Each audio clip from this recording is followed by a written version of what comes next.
Le camp de Kanyaruchinya, en groupement Kibati, territoire de Nyiragongo, héberge environ 150 000 déplacés.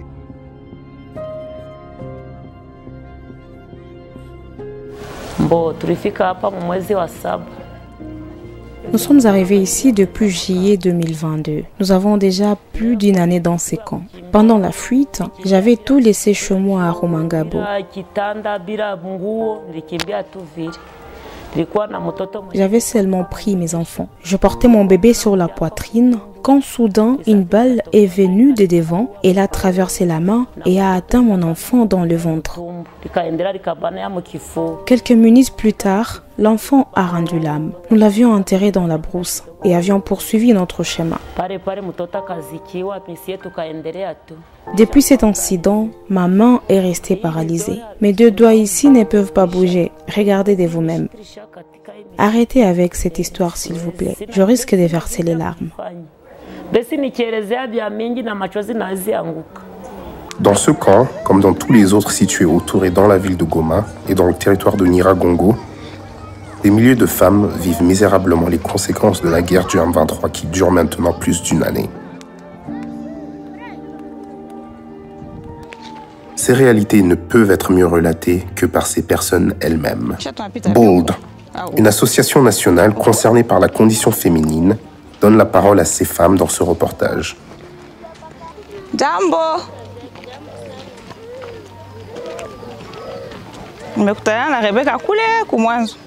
Nous voulons porter cette attention sur les femmes dans les camps des déplacés. Nous voulons leur donner la voix pour qu'elles puissent nous dire d'elles-mêmes quelles sont leurs histoires. Je pense que si moi je vous la raconte, ce ne sera pas la même manière. Autant qu'une autre personne raconte mon histoire, ne sera pas de la même manière que si moi je vous la narre. Et donc, pareil pour les femmes dans les camps déplacés, les femmes qui subissent la guerre maintenant. Pour nous, avec Bold, nous voulons leur donner la parole. Nous voulons qu'elles parlent, qu'elles s'expriment et qu'elles racontent aux personnes qui voudront bien les entendre, parce qu'il y a toujours une oreille qui écoutera ce message, ce qu'elles ont vécu, leurs espoirs et peut-être la manière dont leurs droits ont été bafoués également. Depuis le mois de juillet 2022, les populations des territoires de Rutshuru et Nyiragongo ont débarqué dans le camp de Kanyaruchinya au nord de Goma. Près d'une année plus tard, Nyirabayire Kwamakuba Gaudens, mère de 6 enfants, n'a toujours pas de nouvelles de son mari, de qui elle a été séparée pendant la fuite de la localité de Rugari.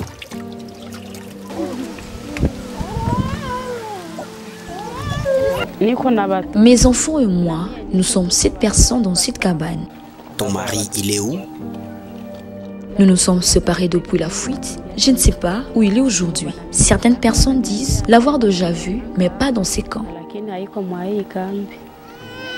Aline et Alice, 2 bébés jumeaux de Madame Gaudens, souffrent de la rougeole dans ce camp de Kanyaruchinya.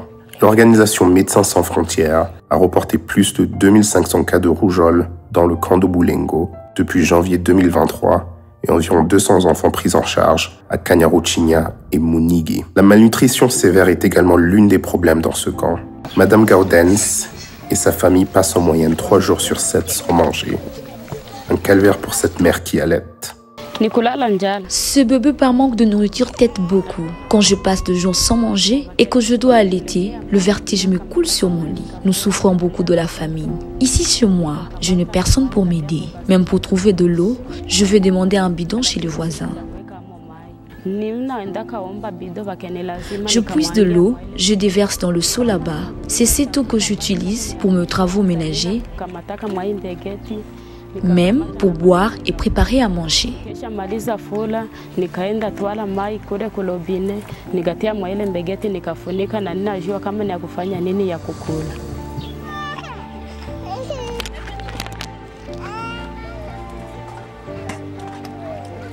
Nous avons sillonné les camps de Bujari, Kanyaruchinya, Usayo, Mucha et Bulengo. Partout, les femmes n'ont que des histoires funestes à raconter de la guerre du M23. L'impunité des crimes et violations graves que subissent ces femmes aggrave leur situation déjà fragile. À Rusayo, nous avons rencontré ces 2 femmes dont nous gardons l'anonymat. La violence sexuelle reste impunie. Le problème de violence sexuelle m'est arrivé ici dans ma cabane. C'était une nuit, un homme s'est introduit dans cette cabane car nous n'avons pas de porte pour fermer. Il m'a trouvé dans mon lit avec mon enfant parce que les enfants un peu âgés dorment ici et le plus petit avec moi. Quand je l'ai vu, j'ai essayé de crier et il m'a dit « Si tu cries encore une fois, je te tue ». J'ai choisi entre la mort et la violence et le choix a été clair. Au matin, je n'ai pas su relater les faits aux voisins de peur qu'ils se moquent de moi. Je ne savais même pas aller à l'hôpital parce que je me demandais ce que j'allais dire.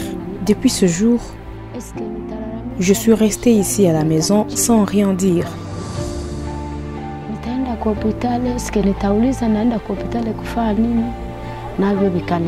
Et je ne me sens plus en bonne santé.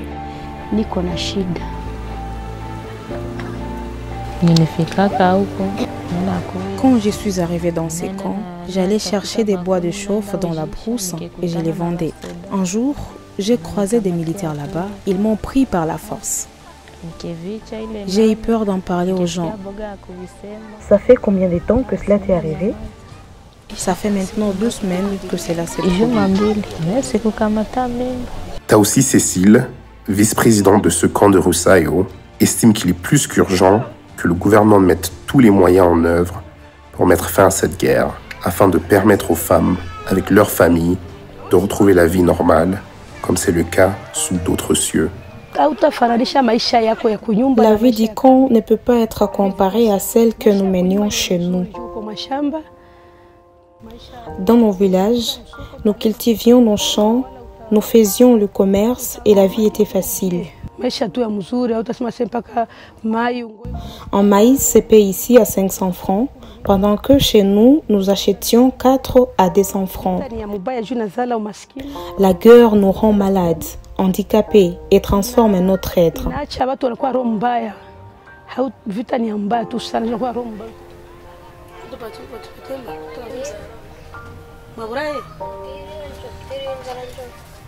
Lors du passage du Premier ministre congolais, Jean-Michel Sama-Lukonde, à Goma au mois de mai 2022, la coordinatrice humanitaire adjointe, Suzanne Halles, avait manifesté son inquiétude quant à l'accentuation des violences sexuelles dans les camps des déplacés.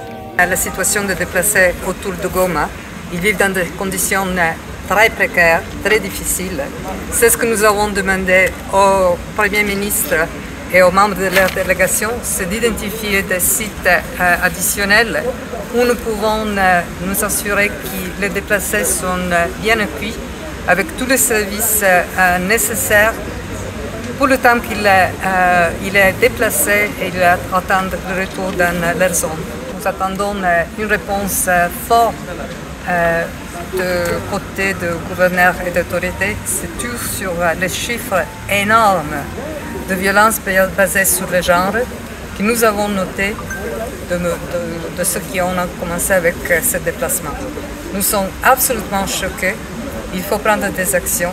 Les chiffres sont doublés et c'est une question que nous devons trouver des solutions. Au mois d'avril 2023, des ossements humains ont été découverts dans les collines de Kalake, Karouli et Kalenga après le retrait des rebelles du M23 de ces zones. Plus de 200 personnes auraient été massacrées entre décembre 2022 et février 2023, selon les acteurs de la société civile. De leur passage, le M23 a massacré plusieurs civils, à peu près 200. Aingeneye Chantal, déplacée venue de Kalenga, vit aujourd'hui avec 2 de ses 6 enfants dans le camp de Boulengo. Ces 4 autres, ainsi que leur père, restent introuvables depuis décembre dernier. Ils sont peut-être encore vivants, ou peut-être ici parmi ces morts. Dieu seul sait, dit-elle. Mon nom est Aingeneye Chantal. Je suis venue de Kalenga. Nous étions dans la colline lorsque la guerre a éclaté.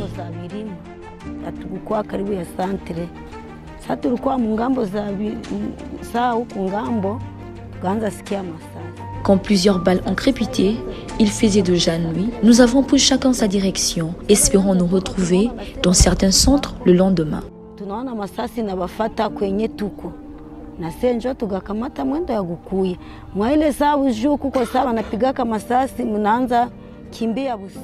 Malheureusement, ça fait plusieurs mois que je n'ai pas de leurs nouvelles. J'ai déjà beaucoup demandé, personne ne les a vus. Je commence à perdre espoir parce que je ne reçois jamais de leurs nouvelles. Dieu seul sait qu'ils sont devenus. Moi, je n'y peux rien.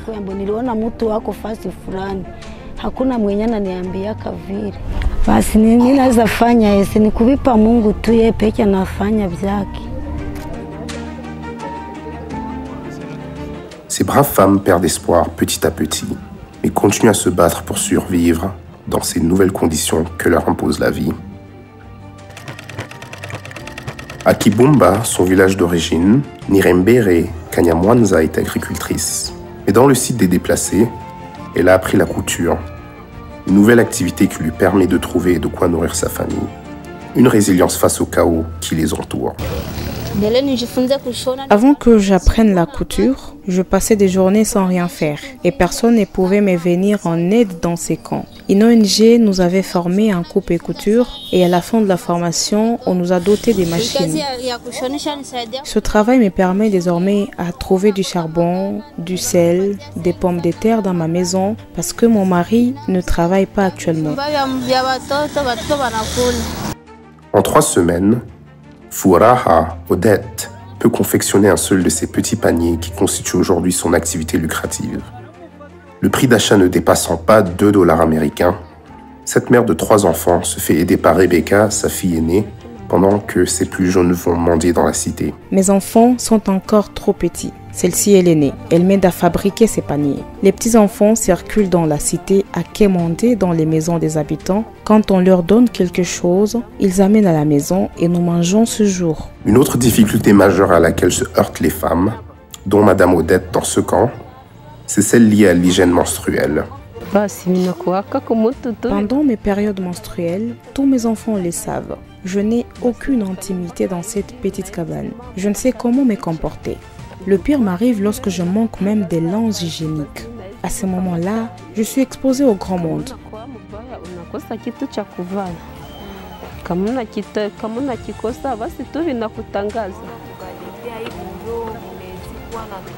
Il n'y a pas de volontaires qui vous assistent avec des kits hygiéniques? Certains humanitaires apportent des linges, mais en petite quantité. Ce ne sont pas toutes les femmes qui en reçoivent.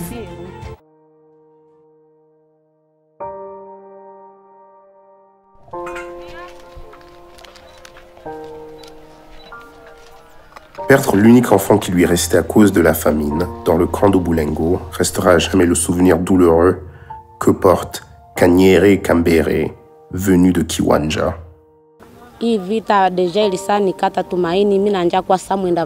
Cette guerre m'a rendu désespérée au point que ma santé mentale n'est plus bonne. Quand je me rappelle de tous les avoirs que j'avais chez moi au village, quand je pense à la vie que je menais avec mes enfants, comparativement à ce jour, je conclus que je ne suis plus la même personne. Le souvenir malheureux que je garderai à jamais, c'est la perte de mon enfant, Amani Gentil, qui est mort de la famine dans ce camp. Après 3 jours passés sans rien mettre sous la dent, il n'a eu aucune maladie, il est mort de la famine. Pas un jour ne passe sans que les femmes déplacées, présentes dans différents camps de déplacés, ne pensent à leur vie magnifique du village.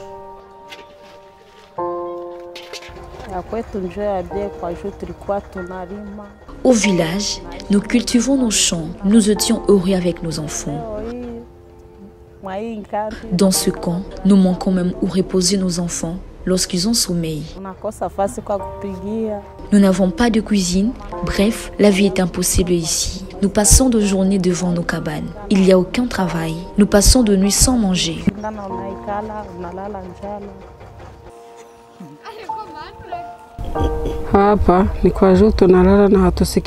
Nous nous sentons un peu bien ici parce qu'il n'y a pas d'affrontement. Mais pour une famille, nous ne pouvons pas dire que nous vivons bien. Moi, étant que mère de famille, je me sens toujours triste quand je n'ai rien à préparer comme nourriture pour mes enfants. Je me demande parfois s'il nous faut retourner au village malgré la guerre. Aujourd'hui, mes enfants marchent pieds nus, ils n'ont plus de crème de beauté, cela m'affecte beaucoup. Chez nous, nous cultivons nos champs, trouvions de bois de chauffe dans des brousses, cela nous permettait de vivre aisément.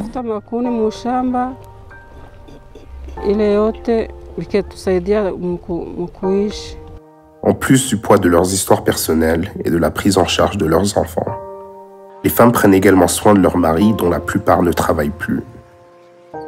Aujourd'hui, Kizito Shamamba, blessé de guerre, loue le dévouement avec lequel sa femme Françoise prend soin de ses blessures qui l'ont rendu inapte à tout travail. Regardez ces traces dans ma tête. Ce sont des balles qui m'ont atteint. Regardez même mon bras. Je ne peux plus travailler. Et régulièrement, après 1 ou 2 mois, ma tête est remplie d'épis. Et c'est ma femme qui intervient souvent avec un couteau chauffé sur la braise qu'elle place sur la peau pour libérer ces pus. Je n'ai même plus un niveau assez bon de raisonnement depuis que cette balle est restée dans mon crâne. C'est ma femme qui prend soin de moi vu que je n'ai plus de moyens pour poursuivre les soins dans un hôpital.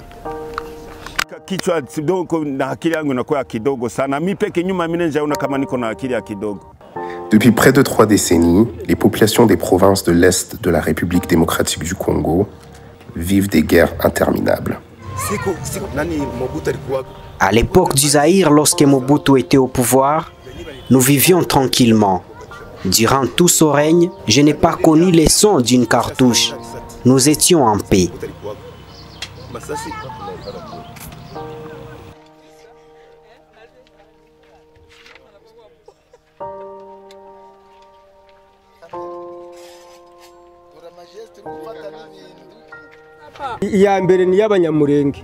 La première guerre était celle des Banyamulenge venus du Rwanda, avec le motif de rapatrier les réfugiés. La deuxième, c'est celle du CNDP. Celle-ci était lancée sous prétexte de rechercher tous les Rwandais qui étaient restés au Congo. La troisième guerre, c'est celle du M23 en 2012. Ces animateurs avaient résisté avant que le colonel Mamadou ne vienne les mettre en déroute. Et maintenant, c'est le deuxième épisode du M23. Je suis à mon 4e déplacement. J'ai perdu 4 enfants dans les 3 précédentes guerres et dans celle-ci, je viens de perdre 2 de mes enfants.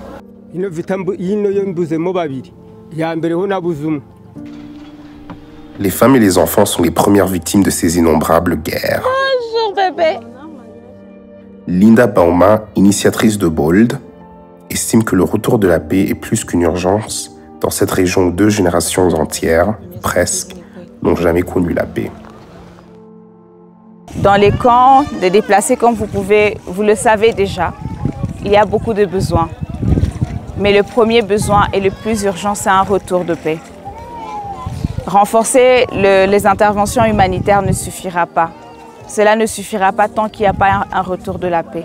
Et ce que nous espérons tous ici, avec ces femmes dans les camps des déplacés, ces enfants et toutes ces personnes, nous espérons que la paix peut revenir le plus tôt, le mieux. C'est tout ce que nous demandons, un retour de paix pour que les gens puissent rentrer chez eux, pour que nos concitoyens, les autres membres de toutes ces communautés ici, puissent retrouver leur maison et ainsi retrouver leur dignité. Un message qui, on l'espère, sera entendu. Alors que la situation humanitaire continue à se dégrader dans ces différents camps des déplacés, les groupes armés, tant locaux qu'étrangers, continuent à se réactiver dans l'est de la RDC, rendant ainsi impossible la vie des milliers de Congolais sur leur propre terre. Face à cette réalité désolante, le gouvernement de Kinshasa tente toujours de trouver du soutien militaire auprès des pays de la région afin de restaurer la sécurité sur cette partie de son territoire. Mais pendant ce temps, qu'en est-il de ces familles prisonnières du sort dans les camps des déplacés ?